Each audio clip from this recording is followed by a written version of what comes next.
नमस्ते। Money capital channel में आप सबका स्वागत है। तो आज हम इस वीडियो में जेपी एसोसिएटेड इस कंपनी के बारे में फुल इंफॉर्मेशन देखने वाले हैं और उससे एनालिसिस करने वाले हैं कि इस कंपनी का शेयर हमें फ्यूचर में एक मल्टीबैगर होते हुए देखने को मिल सकता है या फिर नहीं। तो ये वीडियो शुरू करने से पहले अगर आपने पहली बार इस चैनल को विजिट किया है तो इस चैनल को सब्सक्राइब कीजिए, साथ ही में बेल आइकॉन प्रेस करके ऑल सेक्शन पर क्लिक करें ताकि आपको शेयर मार्केट रिलेटेड अपडेट जानकारी मिल सके।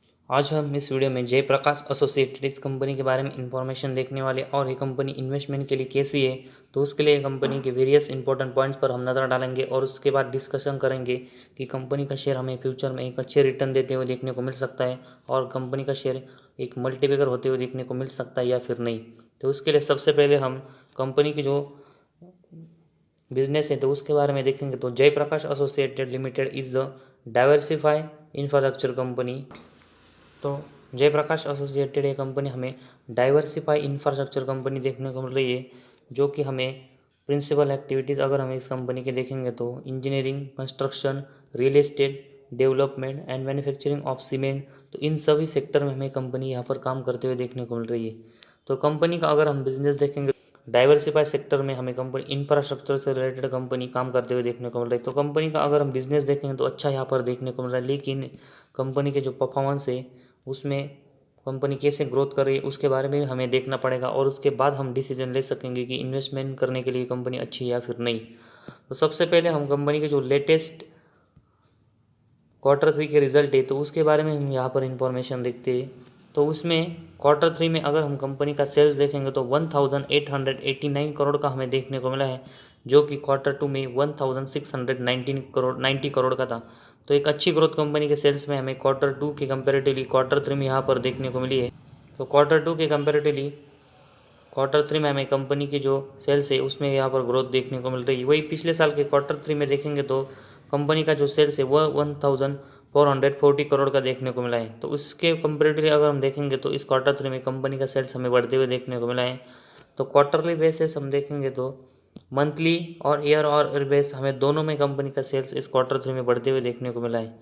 तो उसके कंपेरेटिवली अगर हम देखेंगे तो क्वार्टर 3 में कंपनी का जो एक्सपेंस है वो हमें कंपनी के सेल्स के कंपेरेटिव कम देखने को मिला है और इसकी वजह से कंपनी का ऑपरेटिंग प्रॉफिट हमें 51 करोड़ का यहाँ पर देखने को मिला है। लेकिन क्वार्टर 2 में जो एक्सपेंस हमें कंपनी के सेल्स के कंपेरेटिवली ज़्यादा के देखने को मिले, तो उसी वजह से ऑपरेटिंग प्रॉफिट हमें क्वार्टर 2 में माइनस में देखने को मिला है, जो कि अभी हमें यहाँ पर फिर से प्लस में आते हुए देखने को मिला है। एक अच्छी बात हमें यहाँ से देखने को मिली है।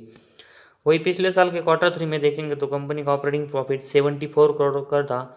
तो उसके कंपेरेटिवली अगर हम इस क्वार्टर 3 में देखेंगे तो ऑपरेटिंग प्रॉफिट हमें 51 करोड़ का यहाँ पर होते हुए देखने को मिला है।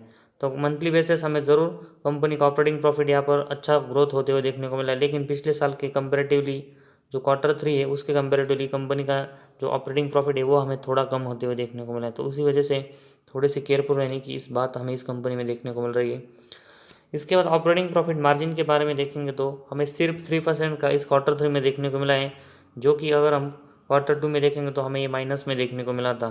तो एक इतनी बढ़िया अभी ग्रोथ हमें ऑपरेटिंग प्रॉफिट मार्जिन में इस कंपनी के देखने को नहीं मिल रही है। इसके कंपेरेटिवली अगर हम पिछले साल के क्वार्टर 3 में देखेंगे तो 5% का ऑपरेटिंग प्रॉफिट मार्जिन हमें देखने को मिला था। तो उससे कम होकर हमें इस क्वार्टर 3 में ऑपरेटिंग प्रॉफिट मार्जिन 3% का भी होते हुए देखने को मिल रहा है। तो फिलहाल ओवरऑल अगर हम सभी साल देखेंगे तो सिर्फ 27% का हमें एक ही साल कंपनी का ऑपरेटिंग प्रॉफिट हाईएस्ट देखने को मिला था, लेकिन इसके बाद अगर हम देखेंगे तो लगातार कंपनी का ऑपरेटिंग प्रॉफिट मार्जिन यहाँ पर माइनस या फिर बहुत ही कम परसेंटेज में हमें देखने को मिल रहा है। तो कंपनी को इसको आने वाले दिनों में इसमें भी ग्रोथ करनी पड़ेगी, तभी हमें कंपनी के परफॉर्मेंस में यहाँ से बढ़ोतरी होते हुए देखने को मिलेगी।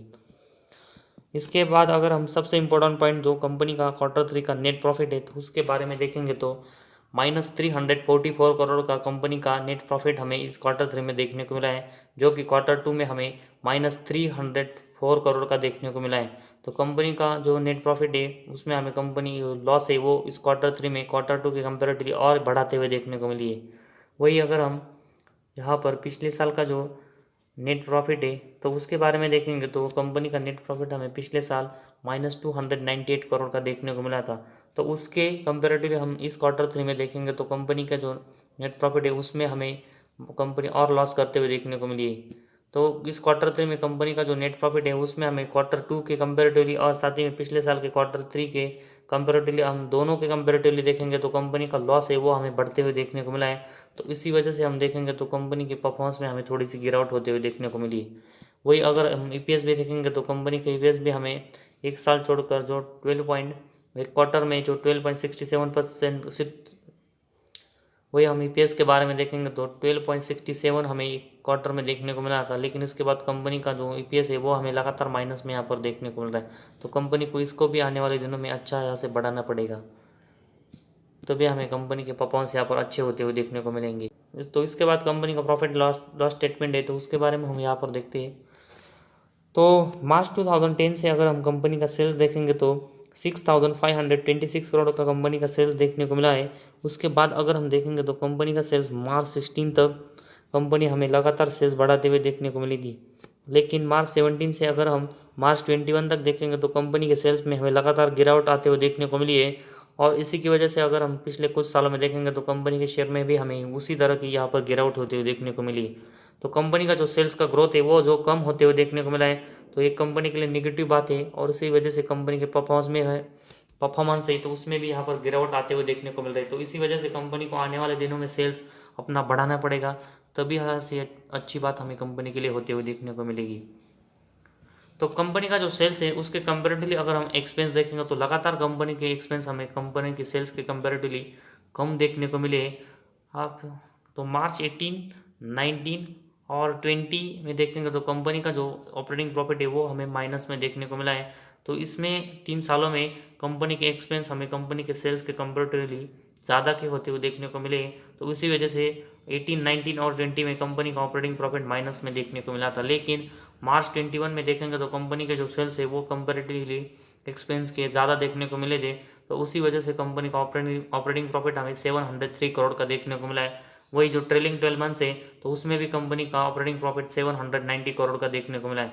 तो इसी वजह से हम कह सकते हैं कि कंपनी का मार्च 2022 का जो नेट ऑपरेटिंग प्रॉफिट है वो भी हमें यहाँ से प्लस में देखने को मिलेगा। इसके बाद ऑपरेटिंग प्रॉफिट मार्जिन के बारे में देखेंगे तो मार्च 2010 में ये 15% का देखने को मिला था।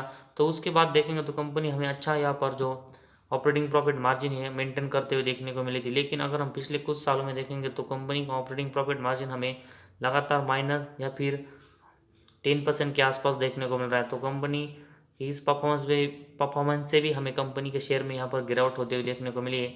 तो कंपनी को आने वाले दिनों में अच्छा परफॉर्मेंस करना है, तो इन सब में कंपनी को ऑपरेटिंग प्रॉफिट और ऑपरेटिंग प्रॉफिट मार्जिन दोनों में यहाँ पर लगातार ग्रोथ करके मेंटेन रखना पड़ेगा, तभी हमें कंपनी का शेयर यहाँ पर ऊपर जाते हुए देखने को मिल सकता है। इसके बाद कंपनी का नेट प्रॉफिट अगर हम देखेंगे तो मार्च 2010 में कंपनी का नेट प्रॉफिट 1000 करोड़ से भी ज़्यादा देखने को मिला था। लेकिन उसके बाद अगर हम देखेंगे तो एक साल में ही कंपनी हमें बहुत ही जो नेट प्रॉफिट है वो ज़बरदस्त इंक्रीज़ करते हुए देखने को मिली थी। लेकिन मार्च 12 से अगर हम देखेंगे तो कंपनी का नेट प्रॉफिट हमें लगातार कम होते हुए देखने को मिला। और इसके बाद अगर हम देखेंगे तो कंपनी का जो नेट प्रॉफिट है वो लगातार हमें माइनस में जाते हुए देखने को मिला। तो मार्च 20 और 21 में अगर हम कंपनी का नेट प्रॉफिट देखेंगे तो मार्च 20 में कंपनी एक अच्छा प्रॉफिट हमें यहाँ पर इंक्रीज करते हुए देखने को मिली थी। लेकिन मार्च 21 में फिर से कंपनी हमें लॉस में जाते हुए देखने को मिली। और साथ ही में जो ट्रेलिंग 12 मंथ्स है तो उसमें भी कंपनी का हमें लॉस देखने को मिल रहा है। तो इसी वजह से कंपनी के जो आने वाले साल है मार्च 2022 में, तो उसमें भी कंपनी हमें लॉस में यहाँ पर जाते हुए देखने को मिल सकती है। तो कंपनी का जो ऑपरेटिंग प्रॉफिट है वो प्लस में होने के बावजूद कंपनी का जो नेट प्रॉफिट है वो लगातार हमें माइनस में देखने को मिल रहा है। तो उसका सबसे बड़ा अगर हम रीज़न देखेंगे तो कंपनी की जो इंटरेस्ट है वो हमें लगभग 1000 करोड़ से भी ज़्यादा के लगातार देखने को मिल रहा है। और इसी की वजह से अगर हम देखेंगे तो कंपनी का जो नेट प्रॉफिट है वो हमें यहाँ पर लगातार माइनस में देखने को मिल रहा है। तो कंपनी के जो बोरोइंग्स लगातार बढ़ते हुए देखने को मिले, तो उसी की वजह से कंपनी यहाँ पर लॉस में हमें आते हुए देखने को मिले। तो कंपनी को जो बोरोइंग्स है वो कम करने पड़ेंगे और उसके बाद हमें कंपनी का जो नेट प्रॉफिट है वो ऑटोमेटिकली यहाँ पर प्लस में आते हुए देखने को मिलेगा। तो कंपनी की बैलेंस शीट के बारे में हम अगले पॉइंट में देखेंगे। लेकिन उससे पहले अगर हम कंपनी का ईपीएस भी देखेंगे तो यहाँ पर हमें कंपनी का ईपीएस भी लगातार यहाँ पर एक साल छोड़कर माइनस में देखने को मिल रहा है। तो कंपनी की जो overall profit and loss statement है तो उसमें हमें कंपनी का जो सेल्स, साथ ही में कंपनी के जो ऑपरेटिंग प्रॉफिट और ऑपरेटिंग प्रॉफिट मार्जिन है तो उन सब में कंपनी पिछले कुछ सालों में थोड़ा कंपनी के परफॉर्मेंस डाउन होते हुए देखने को मिले, तो उसको कंपनी को यहाँ पर कम करना पड़ेगा। साथ ही में कंपनी के जो इंटरेस्ट चुका रही कंपनी तो उसकी वजह से कंपनी लगातार हमें लॉस में जाते हुए देखने को मिली है। तो उसके लिए कंपनी को बोरोइंग्स में कंट्रोल करने पड़ेंगे तभी हमें कंपनी के लिए यहाँ से अच्छी बात होती हुई देखने को मिलेगी। तो जिस तरह पिछले कुछ सालों में कंपनी के परफॉर्मेंस डाउन होते हुए देखने को मिले, तो उसी की वजह से कंपनी के शेयर भी हमें लगातार यहाँ पर डाउन होते हुए देखने को मिला है। तो कंपनी का शेयर खराब परफॉर्मेंस होने के बावजूद अगर हमें ऊपर जाते हुए देखने को मिलता है, तो उसका जो सबसे बड़ा रीज़न हम देखेंगे तो ऑपरेटर ही हमें इस कंपनी के शेयर को यहाँ पर फिलहाल ऊपर लाते हुए देखने को मिलेंगे, और उसके बाद वो फिर से इस कंपनी के शेयर को लोअर सर्किट में ला के फिर से एक लो प्राइस पर लाते हुए देखने को मिलेंगे। तभी तो इसके लिए हमें यहाँ पर इसके कंपनी में अभी केयरफुल रहने की बात है। तो इसीलिए हमें इस कंपनी में जो अपनी इन्वेस्टमेंट है, जो कि कंपनी लॉस में देखने को मिल रही है, तो उसी वजह से लार्ज इन्वेस्टमेंट करना इस कंपनी में सही बात नहीं होगी। थोड़ी सी हम इस कंपनी में स्मॉल इन्वेस्टमेंट कर सकते हैं, लेकिन जिस तरह कंपनी के परफॉर्मेंस अभी डाउन होते हुए देखने को मिल रहे हैं, तो यहाँ पर अवॉइड करना इस कंपनी में अभी तक सही बात होगी, जिससे हमें ज़्यादा नुकसान इस कंपनी में नहीं होगा। इसके बाद कंपनी की जो बैलेंस शीट है, तो उसके बारे में हम यहाँ पर इंफॉर्मेशन देखते हैं। तो कंपनी की जो बैलेंस शीट है, उसमें सबसे पहले अगर हम कंपनी के रिजर्व देखेंगे तो मार्च 2010 में कंपनी के जो रिजर्व है वो हमें 8000 करोड़ के देखने को मिले थे। उसके बाद कंपनी के जो रिजर्व है उसमें हमें कंपनी लगातार ये रिजर्व कम या ज़्यादा करते हुए देखने को मिली, लेकिन मार्च 16 के बाद अगर देखेंगे तो कंपनी के रिजर्व हमें 3000 करोड़ के यहाँ पर नीचे आते हुए देखने को मिले। उसके बाद कंपनी के रिजर्व हमें फिर से यहाँ पर अगर हम सितंबर 21 तक देखेंगे तो कंपनी के जो रिजर्व है वो हमें 479 करोड़ के होते हुए देखने को मिले। तो कंपनी के रिजर्व में हमें लगातार जो डाउनफॉल आते हुए देखने को मिल रहा है, तो उसी की वजह से कंपनी के परफॉर्मेंस में यहाँ पर खराबी आते हुए देखने को मिल रही है। और उसके कंपेरेटिवली अगर हम कंपनी के बोरेंग्स देखेंगे तो मार्च 2010 में 35,000 करोड़ की कंपनी के बोरेंग्स हमें देखने को मिले। उसके बाद कंपनी के बोरेंग्स हमें लगातार बढ़ते हुए देखने को मिले, यहाँ पर देखने को मिल रहा है। और पिछले अगर हम कुछ साल में देखेंगे तो कंपनी हमें ज़रूर यहाँ पर बोरेंग्स कम करते हुए देखने को मिले, लेकिन कंपनी के बोरेंग्स अभी भी हमें 19,000 करोड़ के सितंबर 21 में देखने को मिल रहे हैं, जो कि सितंबर 21 में कंपनी का जो रिजर्व है वो हमें 479 करोड़ का ही देखने को मिला था। तो इसी वजह से कंपनी का जो बोरेंग्स हमें बढ़ते हुए देखने को मिल रहा है, और रिजर्व यहाँ पर कंपनी के जो रिजर्व है वो हमें यहाँ पर कम होते हुए देखने को मिले हैं। तो इसी वजह से हम देखेंगे तो कंपनी की जो बोरेंग है तो वो बढ़ने की वजह से कंपनी के जो इंटरेस्ट रेट है वो हमें यहाँ पर बढ़ते हुए देखने को मिल रहा है, और उसी वजह से हमें कंपनी का जो लॉस है वो और भी बढ़ते हुए देखने को मिल रहा है। तो इसी वजह से अगर हम देखेंगे तो कंपनी को अपने रिजर्व बढ़ाने पड़ेंगे और बोरेंग्स यहाँ पर कम करने पड़ेंगे, तभी हमें कंपनी की बैलेंस शीट यहाँ पर अच्छे होते हुए देखने को मिलेंगे, और उसकी वजह से कंपनी का जो नेट प्रॉफिट है वो हमें कंपनी प्लस में लाते हुए देखने को मिलेंगी। तो फिलहाल हम देखेंगे तो कंपनी की बैलेंस शीट भी हमें यहाँ पर ख़राब देखने को मिल रही है। इसके बाद कंपनी का जो कैश फ्लोज है तो उसके बारे में देखेंगे तो मार्च 21 में कंपनी का नेट कैश फ्लो है वो हमें 330 करोड़ का यहाँ पर प्लस में देखने को मिल रहा है। वही मार्च 20 और 19 में देखेंगे तो कंपनी का नेट कैश फ्लो माइनस में देखने को मिला था, लेकिन अभी कंपनी का जो नेट कैश फ्लो है वो हमें इतना ज़्यादा प्लस में देखने को मिल रहा है। तो ये कंपनी के लिए अच्छी बात हमें यहाँ से देखने को मिल रही है। तो कंपनी को आने वाले दिनों में नेट कैश फ्लो है उसको ऐसे ही मेंटेन रख के बढ़ाना पड़ेगा, तभी हमें कंपनी की जो नेट कैश फ्लो है वो रीच यहाँ से होते हुए देखने को मिलेगी। इसके बाद अगर हम डेप्टर डेज के बारे में देखेंगे तो मार्च 21 में इस कंपनी के डेप्टर डेज हमें 121 के देखने को मिल रहे हैं, जो कि कंपनी के डेप्टर डेज अगर हम कुछ साल में देखेंगे लगातार बढ़ते हुए देखने को मिल रहे हैं, तो ये भी निगेटिव बात हमें इस कंपनी के लिए देखने को मिल रही है। इसके बाद इन्वेंटरी डेज अगर हम देखेंगे तो कंपनी को जो प्रोडक्ट है वो सेल करने में कितना समय लगता है, तो मार्च 21 में इसको कंपनी को हमें 3000 डेज से भी ज़्यादा का यह समय लग रहा है। तो कंपनी को जो प्रोडक्ट बेचने में समय लग रहा है और जो लगातार समय हमें बढ़ते डेज लगातार इसके बढ़ते हुए देखने को मिल रहे हैं, तो ये भी निगेटिव बात हमें इस कंपनी के लिए देखने को मिल रही है। इसके बाद कंपनी का जो शेयर होल्डिंग पैटर्न है तो उसके बारे में हम यहाँ पर इंफॉर्मेशन देखते हैं। तो सबसे पहले हम प्रमोटर के बारे में देखेंगे तो प्रमोटर की जो हिस्सेदारी है वो हमें इस कंपनी में 38.30% की दिसंबर 21 में देखने को मिल रही है, जो कि अगर हम पिछले कुछ दिनों से देखेंगे तो कंपनी का जो प्रमोटर है वो भी अपने कंपनी में हिस्सेदारी हमें लगातार कम या ज़्यादा करते हुए देखने को मिल रहे हैं। इसके बाद एफ आईज की दिसंबर 21 में 0.92% की हिस्सेदारी, DIH की 1.75% की हमें हिस्सेदारी देखने को मिल रही है। इसके बाद गवर्नमेंट की अगर हम देखेंगे तो गवर्नमेंट की हिस्सेदारी हमें इस कंपनी में 0.81% की, और पब्लिक की देखेंगे तो 58% की हिस्सेदारी देखने को मिल रही है, जो कि सबसे ज़्यादा हम देखने को मिल रही है। तो पब्लिक के बारे में हम देखेंगे तो पब्लिक की हिस्सेदारी हमें इस कंपनी में यहाँ पर बढ़ते हुए देखने को मिली है। वही अगर हम एफ और DIH के बारे में देखेंगे तो पिछले अगर हम कुछ साल से देखेंगे तो वो अपनी हिस्सेदारी हमें इस कंपनी में लगातार कम करते हुए देखने को मिल रहे हैं। तो जिस तरह कंपनी के परफॉर्मेंस में हमें डाउन होते हुए देखने को मिल रहे हैं, साथ ही में कंपनी के बैलेंस शीट खराब होते हुए देखने को मिल रहे हैं, तो इसी वजह से एफआईज और डीएस भी हम देखेंगे तो इस कंपनी में अपनी हिस्सेदारी हमें लगातार कम करते हुए देखने को मिल रहे हैं।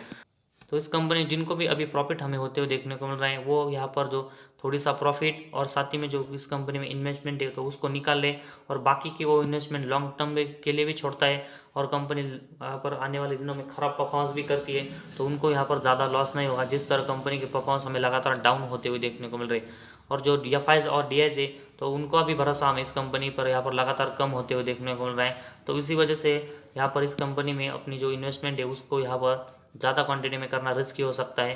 तो इसी वजह से हमें इस कंपनी में इन्वेस्टमेंट को यहाँ पर अवॉइड ही करना चाहिए। तो आज हमारे इस वीडियो में बस इतना ही। अगर आपको हमारा वीडियो पसंद आया तो इस चैनल को ज़रूर सब्सक्राइब कीजिए।